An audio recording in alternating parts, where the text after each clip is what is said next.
আসসালামু আলাইকুম everyone. Last লেকচারে আমরা আলোচনা করতেছিলাম হচ্ছে Miller indices plan drawing. So আজকে আমরা মিলার ইন্ডিসিস প্ল্যানের ডাইরেকশনগুলো অঙ্কন করার চেষ্টা করব। সো এই জন্য বাংলায় এই ভিডিওটা আপলোড করা হচ্ছে। সো এই ক্ষেত্রে আমাদের যে তিনটা রুলস আছে, মানে প্রসিডিউর, জাস্ট সিম্পল একটা প্রসিডিউর, সেটা ফলো করে আমরা ডাইরেকশনগুলো আঁকতে পারবো। এবং এটার প্রসিডিউরটা একটু different. So first of all আমাদের যে প্ল্যানের ডাইরেকশনটা দেওয়া থাকবে সেটা হচ্ছে HKL। ফর এক্সাম্পল আমাদের দেওয়া থাকতে পারে 1 2 3 এরকম, বা 2 3 5 যেরকম কিছু একটা দেওয়া থাকবে না, এরকম একটা প্ল্যান দেওয়া থাকবে, প্ল্যানের ডিরেকশনটা আঁকতে হবে। সো প্রথমে আমরা যেটা করব যে HKL থেকে আমরা LCMটা বের করে নিব। টেক LCM বের করব অ্যান্ড HKL দেরকে আমরা ডিভাইড করব, একে ডিভাইডেড বাই LCM। তারপর আমরা সেখানে তিনটা পয়েন্ট পাবো এবং যেই পয়েন্টগুলো হবে তারপর সেখানে আমরা অরিজিন থেকে then origin to head of the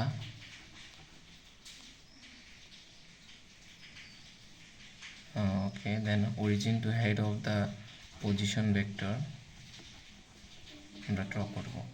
so এইটা হচ্ছে আমাদের প্রসেস। তো হেড অফ দ্য অরিজিনটা কোথা থেকে পাবো? এখানে যেটা পাবো সেটাই হচ্ছে আমাদের এই হেড অফ দ্য অরিজিনটা পাবো আমরা 2 নম্বর স্টেপ থেকে।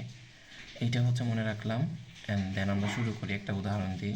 আমাদের দেওয়া আছে 1 1 0, লেটস সে 1 1 0 1 2 0 এমন একটা প্ল্যান দেওয়া আছে। সেখান থেকে আমরা ডাইরেকশনটাকে প্রকাশ করার জন্য 1 2 0 আমরা ইউজ করলাম। এখন আমাদের এটার LCM নিতে হবে। তো আমরা যদি LCMটা নিই, তো LCM আসার জন্য আমাদের 1 2 0 LCM আমরা নিব না, জাস্ট 1 2 এটাই নিব, 0 দরকার নাই। তো আমরা 1 2 যদি LCM নিই তাহলে 1 দিয়ে ভাগ করলে 1 এবং 2, সো আমরা LCM পাচ্ছি হচ্ছে ওভারঅল 2।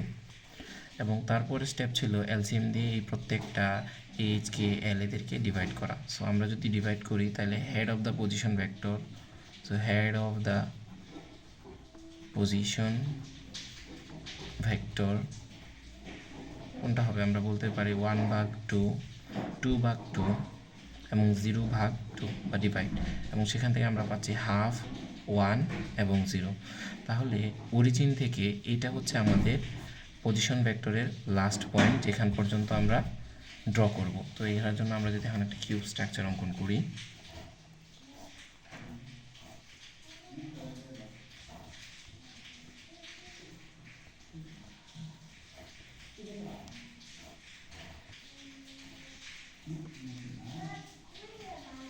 তো এটা হচ্ছে আমাদের অরিজিন, এটা আমাদের ওয়াই অ্যাক্সিস, এটা আমাদের এক্স অ্যাক্সিস এবং এটা হচ্ছে আমাদের Z Axis.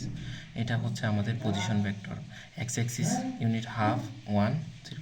So position vector অঙ্কন করার জন্য আমাদের এক্স অ্যাক্সিসে আমরা অর্ধেক আসলাম এবং এখান থেকে আমরা অরিজিনে যাব না, পজিশন ভেক্টর যেভাবে আঁকি সাইমালটেনিয়াসলি একটার পর একটা। সো এই পর্যন্ত আসলাম অ্যান্ড দেন ওয়াই অ্যাক্সিস বরাবর আমাদের 1 ইউনিট যেতে হবে। সো ওয়াই অ্যাক্সিসের প্যারালালে আমরা 1 ইউনিট আসবো, এই পর্যায়ে আসলাম। এবং জেড অ্যাক্সিস বরাবর কোনো পজিশনের কোনো ডিস্টেন্স নাই, তাহলে আমরা এই পর্যন্ত রেখে দিব এবং অরিজিন থেকে এই পয়েন্টটা কানেক্ট করব। সো অরিজিন থেকে যদি এই পয়েন্টটা কানেক্ট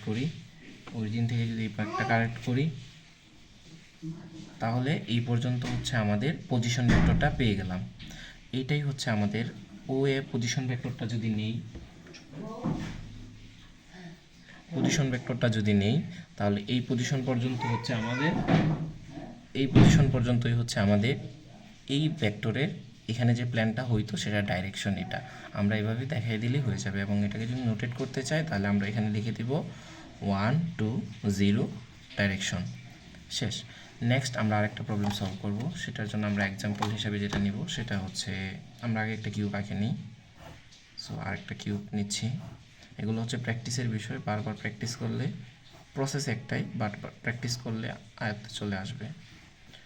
সো যদি আমরা আরেকটা নিই, সেক্ষেত্রে আমরা একটা নেগেটিভ নিতে পারি। এটা নেগেটিভ নিয়ে আমরা অরিজিনটা শিফট করেও দেখাইতে পারি, যেটা আগের ভিডিওতে আমরা আলোচনা করছি।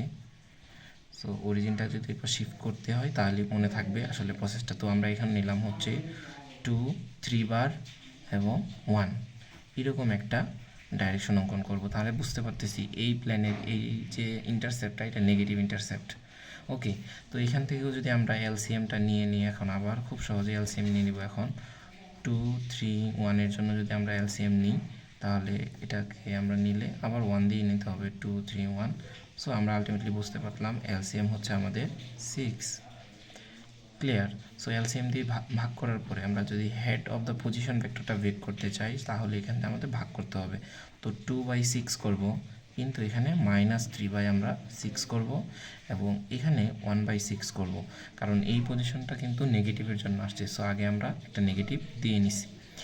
তাহলে আমরা পাচ্ছি হচ্ছে 1/3 -1/2 এবং 1/6। তাহলে এই যে পজিশনগুলো, এগুলোই হচ্ছে আমার পজিশন ভেক্টরের ফাইনাল পজিশন ভেক্টর বা head of the position vector. So আশা করি দেখা যায়, একটু কিউবটা দূরে হয়ে গেছে, ক্যামেরা আসতেছে না। তো আমরা লিখে নিলাম আমাদের পজিশন ভেক্টরগুলো আবার 1/3 -1/2 এবং 1/6। এটা হচ্ছে আমাদের লাস্ট পজিশন ভেক্টর। সো এখন আমাদের অরিজিনটা কিন্তু শিফট করতে হবে। এখানে আমরা দেখতে পাচ্ছি ক্লিয়ারলি যে আমাদের ওয়াই যে পজিশন ভেক্টরের পয়েন্টটা সেটা নেগেটিভ। তো আমরা প্রথমে যেটাকে অরিজিন ধরতাম, সেখান থেকে আমরা 1 ইউনিট ওয়াই অ্যাক্সিস বরাবর সরে যেয়ে নতুন একটা অরিজিন আমরা সেট আপ করে নেব। তো ওয়াই যেহেতু আমরা এটা আগে ধরি, এটা এক্স ধরি, এটা জেড ধরি, তো আমরা ওয়াই বরাবর 1 ইউনিট চলে আসলাম।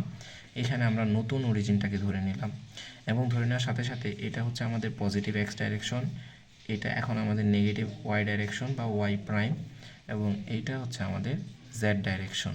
ঠিক আছে? তো এটা হয়ে গেছে। এখন আমাদের এই 1/3 এই পজিশন ভেক্টরগুলো অঙ্কন করতে হবে যেখানে অরিজিন থাকবে এটা।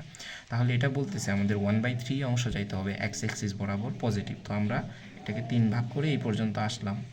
আসার পর আমাদের ওয়াই অ্যাক্সিস বরাবর -1/2 যাইতে হবে। আমি বারবার বলতেছি এগুলা পজিশন ভেক্টর, নট প্ল্যান। প্ল্যানের পজিশন হইলে আমরা বারবার অরিজিন থেকে শুরু করব, কিন্তু যেহেতু এটা ডাইরেকশন এবং পজিশন ভেক্টর, তাই আমরা একটার পরে সেই পয়েন্ট থেকেই অন্য একটা দিকে মুভ করব। এখানে ফিক্স থাকবো, 1/3 পর্যন্ত আসছি এটার জন্য। এখন নেগেটিভ দিকে হাফ যেতে হবে।